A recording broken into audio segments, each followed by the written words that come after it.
le meunier, son fils et l'âne. J'ai lu dans quelque endroit qu'un meunier et son fils, l'un vieillard, l'autre enfant, non pas des plus petits, mais garçon de 15 ans, si j'ai bonne mémoire, allaient vendre leur âne un certain jour de foire, afin qu'il fût plus frais, de meilleur débit.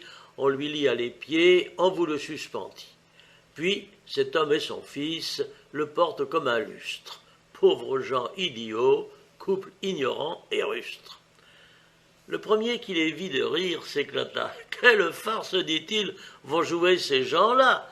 Le plus harde des trois n'est pas celui qu'on pense. » Le meunier, à ces mots, connaît son ignorance. Il met sur pied sa bête et la fait détaler. L'âne, qui goûtait fort l'autre façon d'aller, se plaint en son patois. Le meunier n'en a cure. Il fait monter son fils, il suit, et d'aventure passent trois bons marchands. Cet objet leur déplut. Le plus vieux au garçon s'écria tant qu'il put « Oh là-haut, descendez, que l'on ne vous le dise, jeune homme qui menait laquais à barbe grise. C'était à vous de suivre, au vieillard de monter. » « Mais, messieurs, dit le meunier, il vous faut contenter. » L'enfant met pied à terre, et puis le vieillard monte. Quand trois filles passant, l'une dit « Oh, c'est grand honte qu'il faille voir ainsi clocher ce jeune fils, tandis que ce nigaud, comme un évêque assis, fait le veau sur son âne et pense être bien sage. » « Il n'est, dit le meunier, plus de veau à mon âge.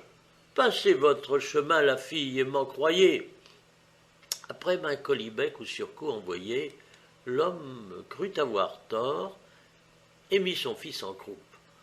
Au bout de 30 pas, une troisième troupe trouve encore à gloser. L'un dit « Ah, ces gens sont fous, le baudet n'en peut plus, il mourra sous leurs coups. Et quoi, charger ainsi cette pauvre bourrique, n'ont-ils point de pitié de leur vieux domestique? Sans doute qu'à la foire ils vont vendre sa peau. » Parbleu, dit le métier, est bien fou du cerveau qui prétend contenter tout le monde et son père. Essayons toutefois si par quelque manière nous en viendrons à bout. Ils descendent tous deux. L'âne, se prélassant, marche seul devant eux.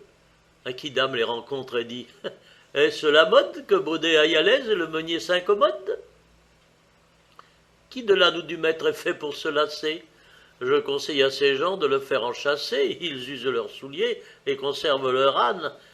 Nicolas au rebours, car quand il va voir Jeanne, il monte sur sa bête, et la chanson le dit, beau trio de Baudet. » Le meunier repartit, « Je suis âne. Il est vrai, j'en conviens, je l'avoue, mais que dorénavant, on me blâme, on me loue, qu'on dise quelque chose ou qu'on ne dise rien, j'en veux faire à ma tête. » Il le fit et fit bien. Quant à vous, suivez Mars sous l'amour où le prince, allez, venez, courez, demeurez en province, prenez femme, abbaye, emploi, gouvernement. Les gens en parleront, n'en doutez nullement. Les membres et l'estomac. Je devais, par la royauté, avoir commencé mon ouvrage. À la voir d'un certain côté, Messire Gaster en est l'image. S'il a quelque besoin, tout le corps s'en ressent. De travailler pour lui, les membres se lassant, chacun d'eux résolu de vivre en gentilhomme, sans rien faire, alléguant l'exemple de Gaster. Il faudrait, disait-il, sans nous qu'il vécût d'air. Nous suons, nous peinons comme bêtes de somme, et pour qui? Pour lui seul, nous n'en profitons pas. Notre soin n'aboutit qu'à fournir ses repas. Chaumont, c'est un métier qu'il veut nous faire apprendre. Ainsi dit, ainsi fait. Les mains cessent de prendre, les bras d'agir, les jambes de marcher. Tous dirent à Gaster qu'il en alla chercher. Ce leur fut d'une erreur dont ils se repentirent. Bientôt les pauvres gens tombèrent en langueur. Il ne se forma plus de nouveau sang au cœur. Chaque membre en souffrit, les forces se perdirent. Par ce moyen, les mutins virent que celui qu'ils croyaient oisif et paresseux, à l'intérêt commun contribuait plus qu'eux. Ceci peut s'appliquer à la grandeur royale. Elle reçoit et donne, et la chose est égale. Tout travaille pour elle, et réciproquement, tout tire d'elle d'aliments. Elle fait subsister l'artisan de ses peines, enrichit le marchand, gage le magistrat, maintient le laboureur, donne paye aux soldats, distribue en cent lieux ses grâces souveraines, entretient seul tout l'État. Ménénius le sut bien dire. La commune s'allait séparer du Sénat. Les mécontents disaient qu'ils avaient tout l'empire, le pouvoir, les trésors, l'honneur, la dignité, au lieu que tout le mal était de leur côté, les tributs, les impôts, les fatigues de guerre. Le peuple hors des murs était déjà posté, et la plupart s'en allaient chercher une autre terre, quand Ménénius leur fit voir qu'ils étaient aux membres semblables, et par cet apologue ainsi entre les fables, les ramena dans leur devoir. Le loup devenu berger. Un loup qui commençait d'avoir petite part aux brebis de son voisinage, crut qu'il fallait céder de la peau du renard et faire un nouveau personnage. Il s'habille en berger, endosse un hoqueton, fait sa houlette d'un bâton, sans oublier la cornemuse. Pour pousser jusqu'au bout la ruse, il aurait volontiers écrit sur son chapeau « C'est moi qui suis Guillot, berger de ce troupeau ». Sa personne étant ainsi faite et les pieds de devant posés sur sa houlette, Guillot le sycophante approche doucement. Guillot, le vrai Guillot, étendu sur l'herbette, dormait alors profondément. Son chien dormait aussi, comme aussi sa musette. La plupart des brebis dormaient pareillement. L'hypocrite les laissa faire, et pour pouvoir mener vers son fort les brebis, il voulut ajouter la parole aux habits, chose qu'il croyait nécessaire. Mais cela gâta son affaire. Il ne put du pasteur contrefaire la voix. Le ton dont il parla fit retentir les bois et découvrit tout le mystère. Chacun se réveille à ce son, les brebis, le chien, le garçon. Le pauvre loup, dans cet esclandre, empêché par son hoqueton, ne put ni fuir, ni se défendre. Toujours par quelque endroit fourbe se laisse prendre. Quiconque est loup agit sans loup, c'est le plus certain de beaucoup. Les grenouilles qui demandent un roi. Les grenouilles, se lassant de l'état démocratique, par leurs clameurs firent tant que Jupin les soumit au pouvoir monarchique. Il leur tomba du ciel un roi tout pacifique.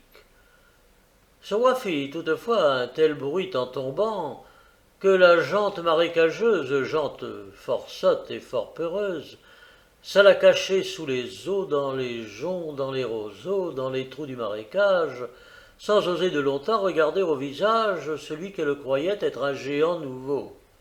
Or, c'était un soliveau, de qui la gravité fit peur à la première, qui de le voir s'aventura, osant bien quitter sa tanière.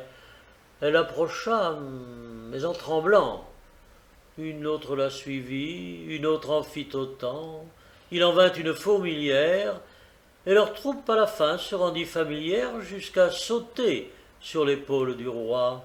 Le bon sire le souffre et se tient toujours coi. Jupin en a bientôt la cervelle rompue. « Donnez-nous, dit ce peuple à roi qui se remue !» Le monarque des dieux leur envoie une grue qui les croque, qui les tue, qui les gobe à son plaisir, et Grenouille de se plaindre, et Jupin de leur dire « Et quoi? Votre désir à ces lois croit-il nous astreindre? Vous avez dû premièrement garder votre gouvernement, Mais ne l'ayant pas fait, il vous devait suffire que votre premier roi fût débonnaire et doux. De celui-ci, contentez-vous, de peur de rencontrer un pire. Le renard et le bouc. Capitaine Renard allait de compagnie avec son ami Bouc des plus hauts encornés. Celui-ci ne voyait pas plus loin que son nez. L'autre était passé maître en fait de tromperie. La soif les obligea de descendre d'un puits. Là, chacun d'eux se désaltère. Après qu'abondamment tous deux en eurent repris, le renard dit au bouc « Que ferons-nous, compère? Ce n'est pas tout de boire, il faut sortir d'ici. Lève tes pieds en haut et tes cornes aussi, mets-les contre le mur. Le long de ton échine, je grimperai premièrement, puis sur tes cornes mets le vent à l'aide de cette machine. De ce lieu-ci je sortirai, après quoi je t'en tirerai. Par ma barbe, dit l'autre, il est bon, et je loue les gens bien sensés comme toi. Je n'aurais jamais, quant à moi, trouvé ce secret, je l'avoue. » Le renard sort du puits, laisse son compagnon, et vous lui faites un beau sermon pour l'exhorter à patience. « Si le ciel tue, dit-il, donné par excellence autant de jugement que de barbe au menton, tu n'aurais pas à la légère descendu dans ce puits. Or, adieu, j'en suis hors. Tâche de t'en tirer, et fais tous tes efforts, car pour moi, j'ai certaine affaire qui ne me permet pas d'arrêter en chemin. En toute chose, il faut considérer la fin. » L'aigle, la laie et la chatte. L'aigle avait ses petits au haut d'un arbre creux, la laie au pied, la chatte entre les deux. Et sans s'accommoder, moyennant ce partage, mères et nourrissons faisaient leur tripotage. La chatte détruisit par sa fourbe l'accord.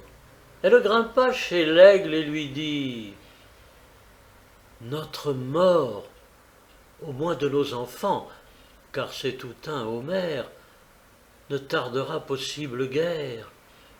Voyez-vous à nos pieds fouillir incessamment cette maudite laie et creuser une mine. C'est pour déraciner le chêne assurément, et de nos nourrissons attirer la ruine. L'arbre tombant, ils seront dévorés, qu'ils s'en tiennent pour assurés. S'il m'en restait un seul, j'adoucirais ma plainte. » Au partir de ce lieu, qu'elle remplit de crainte, la perfide descend tout droit à l'endroit où la laie était en gésine. « Ma bonne amie et ma voisine, lui dit-elle tout bas, je vous donne un avis, l'aigle, si vous sortez, fondra sur vos petits.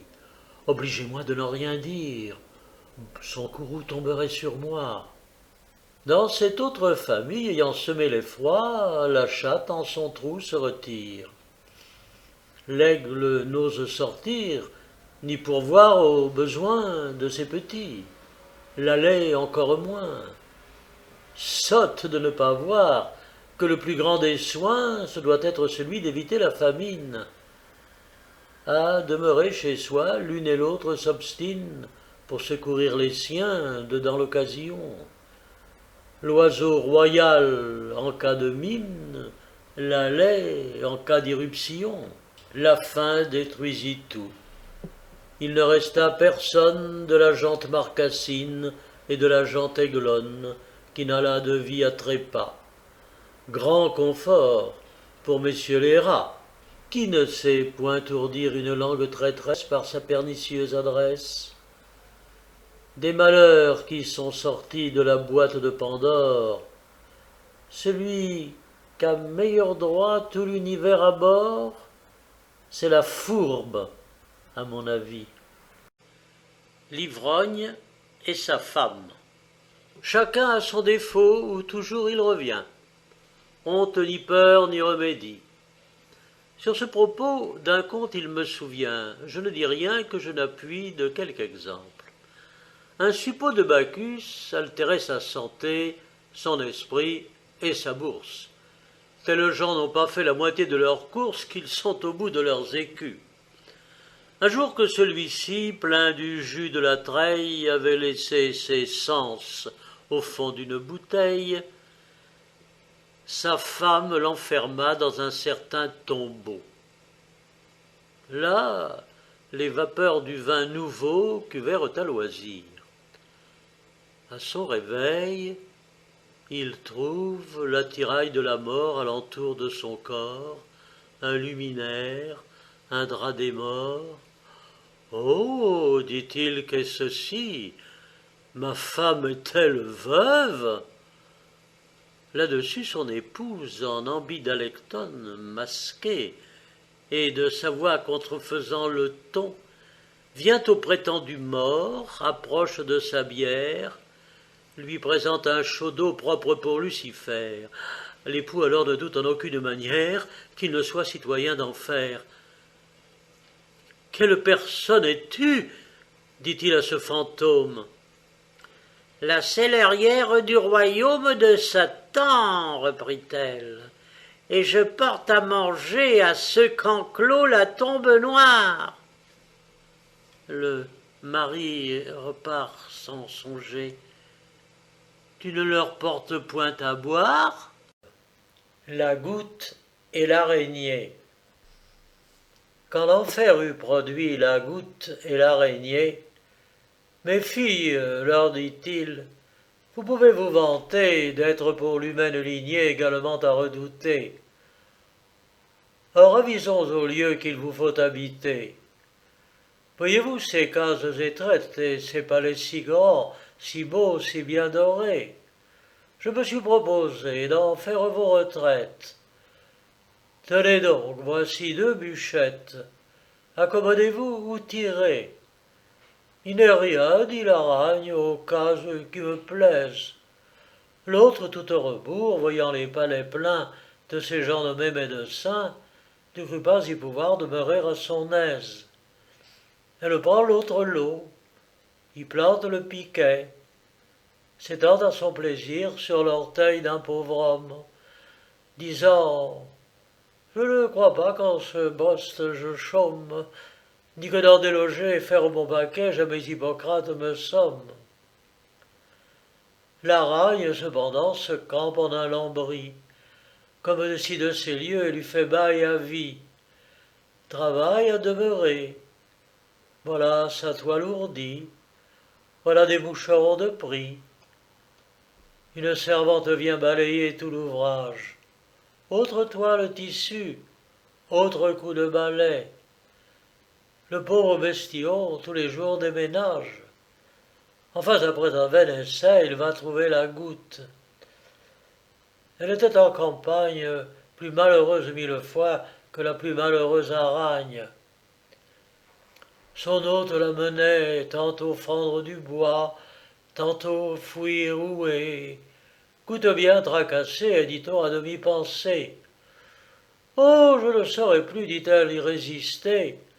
Changeons, ma sœur l'aragne. » Et l'autre d'écouter. Elle la prend au mot, se glisse dans la cabane.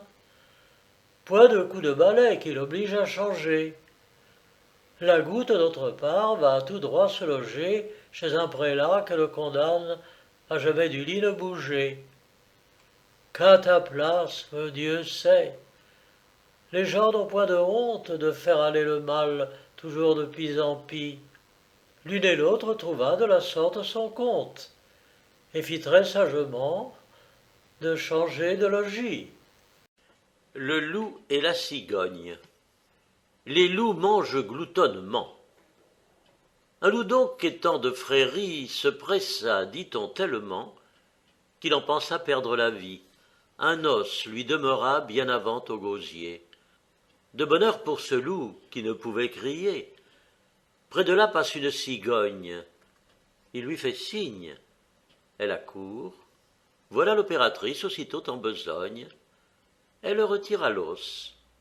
Puis pour un si bon tour, elle demanda son salaire. « Votre salaire ?» dit le loup. « Vous riez, ma bonne commère. Quoi, ce n'est pas encore beaucoup d'avoir de mon gosier retiré votre cou ? Allez, vous êtes une ingrate. Ne tombez jamais sous ma patte. Le lion abattu par l'homme. On exposait une peinture où l'artisan avait tracé un lion d'immense stature par un seul homme terrassé. Les regardants en tiraient gloire. Un lion en passant rabattit leur caquet. Je vois bien, dit-il, qu'en effet, on vous donne ici la victoire, mais l'ouvrier vous a déçu. Il avait liberté de feindre. Avec plus de raison, nous aurions le dessus, si mes confrères savaient peindre. Le renard et les raisins. Certains renards gascons, d'autres disent normands, mourant presque de faim, vit en haut d'une treille des raisins mûrs apparemment, et couverts d'une peau vermeille.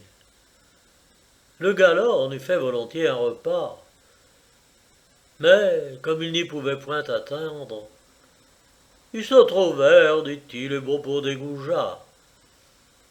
Fit-il pas mieux que de se plaindre? Le cygne et le cuisinier. Dans une ménagerie de volatiles remplis vivait le cygne et l'oison. Celui-là destiné pour les regards du maître, celui-ci pour son goût.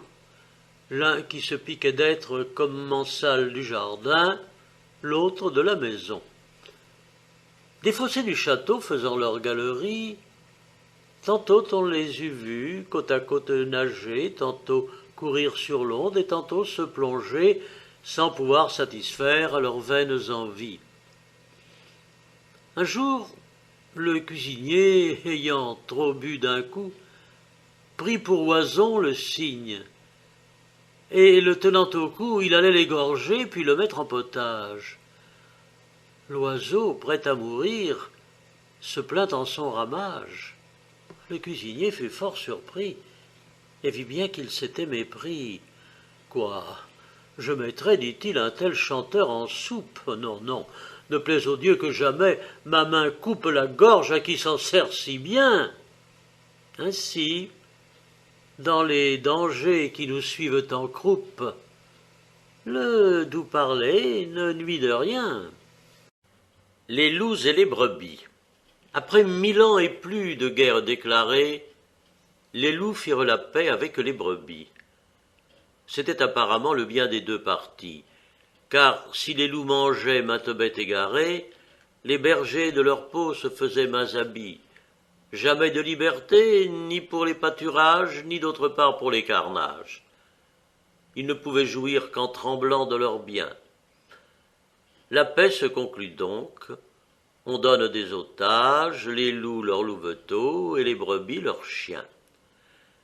L'échange en étant fait aux formes ordinaires et réglé par des commissaires, au bout de quelque temps que messieurs les louvats se virent loups parfaits friands de tuerie, ils vous prennent le temps que dans la bergerie messieurs les bergers n'étaient pas, étranglent la moitié des agneaux les plus gras, les emportent aux dents, dans les bois se retirent.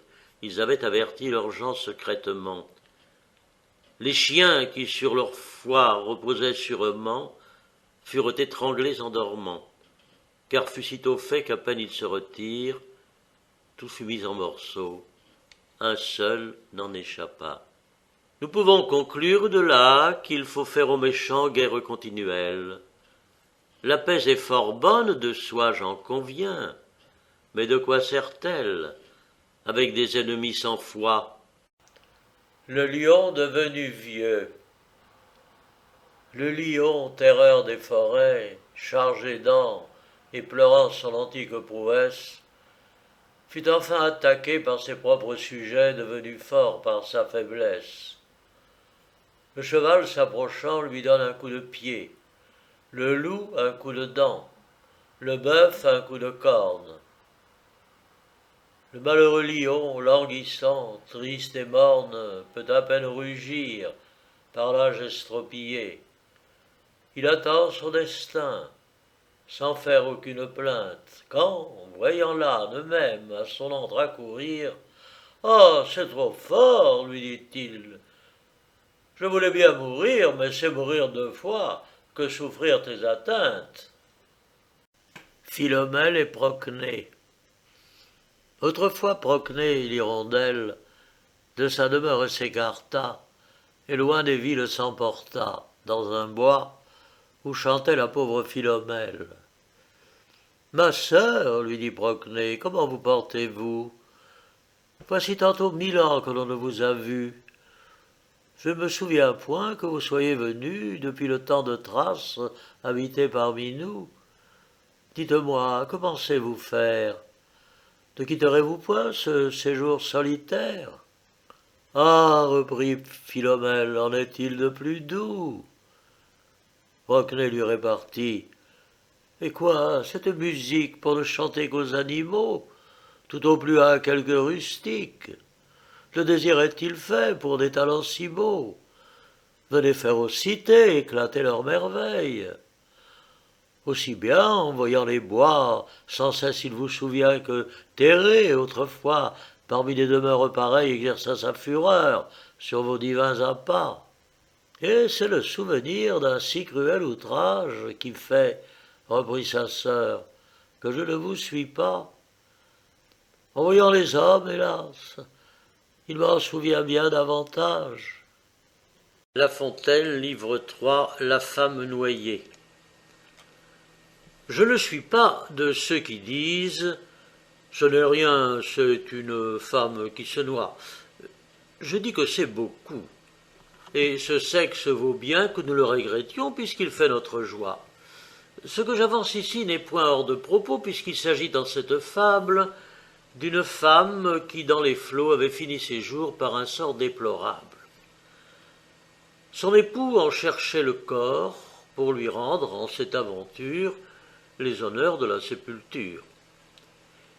Il arriva que sur les bords du fleuve, auteur de sa disgrâce, des gens se promenaient, ignorant l'accident. Ce mari donc, leur demandant s'il n'avait de sa femme aperçu nulle trace, nulle, reprit l'un d'eux, cherchez-la plus bas. Suivez le fil de la rivière. Un autre répartit. Non, ne le suivez pas, rebroussez plutôt en arrière. Quelle que soit la pente et l'inclination, dont l'eau par sa course l'emporte, l'esprit de contradiction leur a fait flotter d'autre sorte. Cet homme se raillait assez hors de saison. Quant à l'humeur contredisante, je ne sais s'il avait raison, mais que cette humeur soit ou non le défaut du sexe et sa pente, quiconque avec elle naîtra s'en faut avec elle mourra, et jusqu'au bout contredira, et s'il peut, encore par-delà. La Belette entrait dans un grenier. Damoiselle Belette, au corps long et flouet, entra dans un grenier par un trou fort étroit. Elle sortait de maladie. Là, vivant à discrétion, la galante fit cher lit, mangea, rongea. Ah, Dieu c'est la vie et le lard qui périt en cette occasion. La voilà pour conclusion, grasse, m'afflue et rebondit. Au bout de la semaine, ayant dîné son sou, elle entend quelque bruit, veut sortir par le trou, ne peut plus repasser, et croit s'être méprise après avoir fait quelques tours. C'est, dit-elle, l'endroit. Me voilà bien surprise. J'ai passé par ici depuis 5 ou 6 jours. Un rat, qui la voyait en peine, lui dit « Ah, vous aviez lors la panse un peu moins pleine. Vous êtes maigre entrée, il faut maigre sortir. Ce que je vous dis là, l'on le dit à bien d'autres, mais ne confondons point par trop approfondir leurs affaires avec les nôtres. » Le chat et un vieux rat. J'ai lu chez un conteur de fables qu'un second Rodilard, l'Alexandre des chats, l'Attila, le fléau des rats, rendait ces derniers misérables. J'ai lu, dis-je, en un certain auteur, que ce chat exterminateur, vrai cerbère, était craint une lieue à la ronde. Il voulait de souris dépeupler tout le monde. Les planches qu'on suspend sur un léger appui, la morte au rat, les souricières n'étaient que jeux au prix de lui. Comme il voit que dans leur tanière les souris étaient prisonnières, qu'elles n'osaient sortir, qu'il avait beau chercher, le galant fait le mort, et du haut d'un plancher se pend la tête en bas. La bête scélérate à de certains cordons se tenait par la patte. Le peuple des souris croit que c'est châtiment, qu'il a fait un larcin de rôt ou de fromage, égratigné quelqu'un, causé quelque dommage, enfin, qu'on a pendu le mauvais garnement. Toutes, dis-je, unanimement, se promettent de rire à son enterrement. Mettent le nez à l'air, montrent un peu la tête, puis rentrent dans leur nid à rat, puis ressortant font 4 pas, puis enfin se mettent en quête. Mais voici bien d'une autre fête. Le pendu ressuscite, et sur ses pieds tombants attrape les plus paresseux. Nous n'en savons plus d'un, dit-il en les gobant. Ces tours de vieille guerre et vos cavernes creuses ne vous sauveront pas, je vous en avertis. Vous viendrez toutes au logis. Il prophétisait vrai.